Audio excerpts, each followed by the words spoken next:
Anda kembali bersama kami di obrolan malam. Saya ke Mas Panggi. Mas Panggi, secara hitung-hitungan politis, terlepas dari tadi ya, kita coba pisahkan yuridis normatif, ya ada aturannya, nanti itu ranahnya Mas Fadli. Tapi Mas Panggi juga mungkin bisa memberikan perspektif. Seberapa besar insentif elektoral yang bisa diberikan oleh seorang Romahur Rumuzi ketika setidaknya saat ini masuk ke struktural Partai Persatuan Pembangunan? Ya, kalau sebagai struktural hanya memberikan pertimbangan atau Dewan Penasehat lah ya di P3, saya pikir belum bisa kita ngukur dampaknya terhadap P3-nya. Tapi kalau beliau masuk nanti memang maju jadi caleg misalnya, sudah pasti ada insentif minimal 1 kursi kan. Apalagi P3 kan minimal 1 kursi ada hitung-hitungannya tapi. Ya artinya beliau kan sudah punya grassroots yang sudah beliau maintain lama.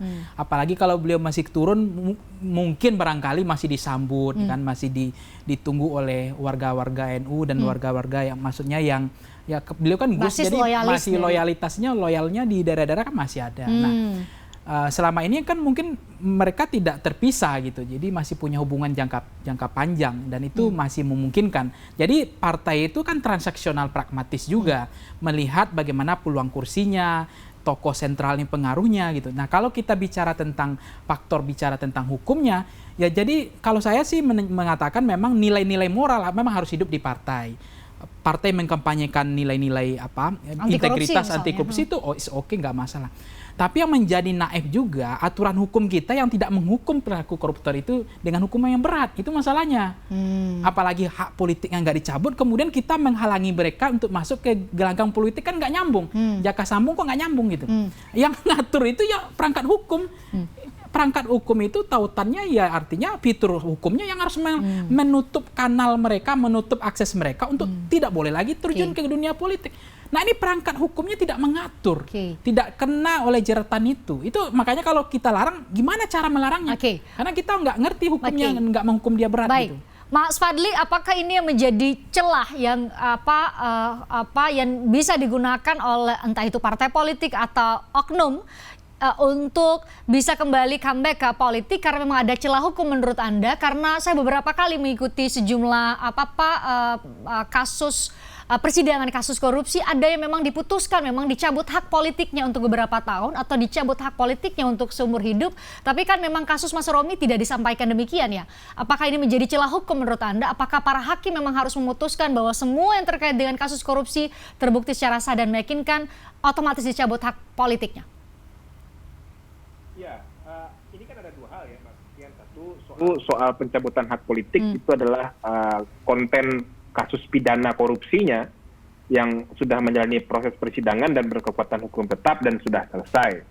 Nah, soal hak politik tidak dicabut, ya itu tentu kita harus melihat lagi bagaimana kemudian tuntutan yang dilakukan oleh jaksa, bagaimana hakim menilai dan memutus perkara ini, sehingga berujung pada sikap hakim terkait dengan hak politik dari mantan terpidana Mas Romahur Rumuzi ini. Itu satu hal menurut saya. Nah, tapi tidak tepat juga kalau dikatakan tidak ada piranti hukum yang kemudian coba memproteksi bagaimana proses pemilu itu bisa menjaga pemilih dari calon-calon yang kemudian bermasalah secara track record. Nah, sebetulnya apa yang diputus oleh Mahkamah Konstitusi itu adalah jalan tengah dari kemudian menjaga pemilih dari calon-calon yang kemudian bermasalah, terutama mantan napi korupsi, kemudian melindungi juga hak pilih dari mantan napi korupsi ini, jangan sampai dia kehilangan hak pilihnya seumur hidup. Makanya jedanya itu 5 tahun. Nah, kalau kemudian membaca putusan MK, kalau kita kemudian membaca secara hati-hati ya, legal reasoningnya putusan MK itu, jadi membaca putusan itu memang tidak bisa hanya berhenti di amar saja. Harus kita baca apa alasan hukum MK untuk kemudian untuk sampai kepada adanya masa jeda 5 tahun itu. MK mengatakan justru memang menjawab tantangan konteks masyarakat kita hari ini.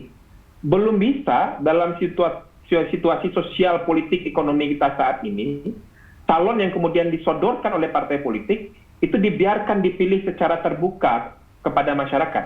Karena masyarakat masih menghadapi tantangan tadi itu. Soal pendidikan yang belum merata, soal pendapatan yang belum merata, soal akses informasi yang belum merata. Sehingga sulit bagi masyarakat kalau kemudian hanya dibebankan kepada mereka sepenuhnya memilih calon yang baik, calon yang berintegritas, calon yang tidak punya masalah dalam rekam jejak dan lain sebagainya. Makanya Mahkamah Konstitusi menyebutkan untuk orang yang akan dicalonkan sebagai pejabat publik itu harus kemudian diperketat syaratnya. Dan bagi orang yang kemudian pernah menjadi mantan terpidana, khususnya yang diancam hukuman 5 tahun atau lebih, mesti ada masa jeda 5 tahun bagi yang bersangkutan setelah dia berstatus bebas murni. Nah, jadi ini sebetulnya adalah cara juga untuk memberikan pendidikan politik kepada masyarakat. Ada prakondisi juga kepada masyarakat sebelum seorang warga negara yang berstatus mantan terpidana itu balik lagi kepada masyarakat gitu.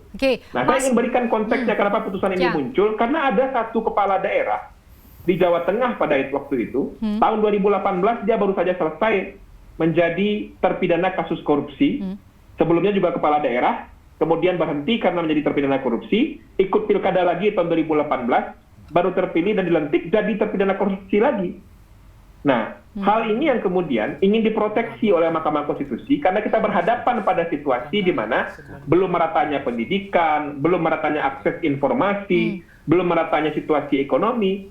Nah, makanya harus dilindungi ini masyarakat kita gitu. Jadi jangan masyarakat lagi yang disalahkan menurut saya.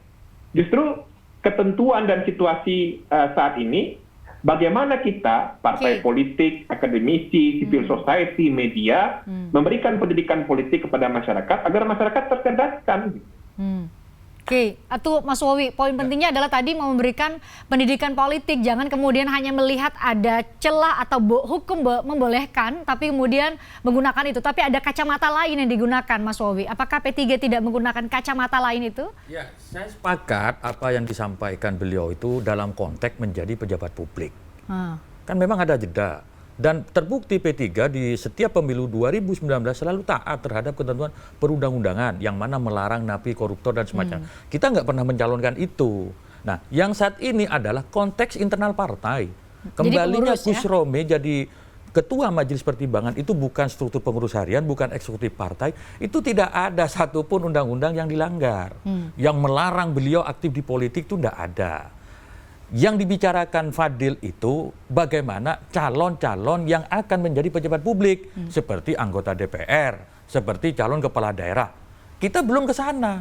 Dan kita jangan-jangan Mas Rominya juga nggak mau gitu kan.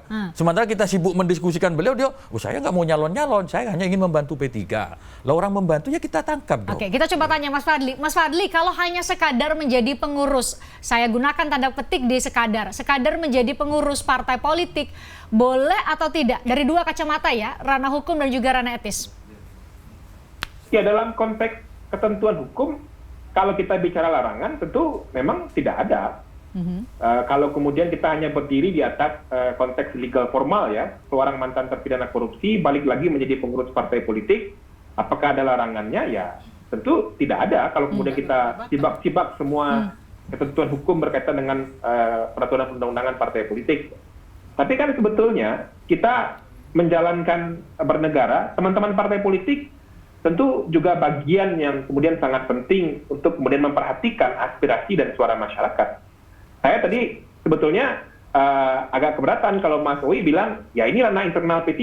Karena internal P3 itu kan P3 sebagai partai politik yang punya fungsi legislasi, punya fungsi anggaran, punya fungsi pengawasan sebagai badan publik yang kemudian setiap kebijakan partai politik dalam hal ini P3 itu sebetulnya kan berdampak kepada publik luas gitu.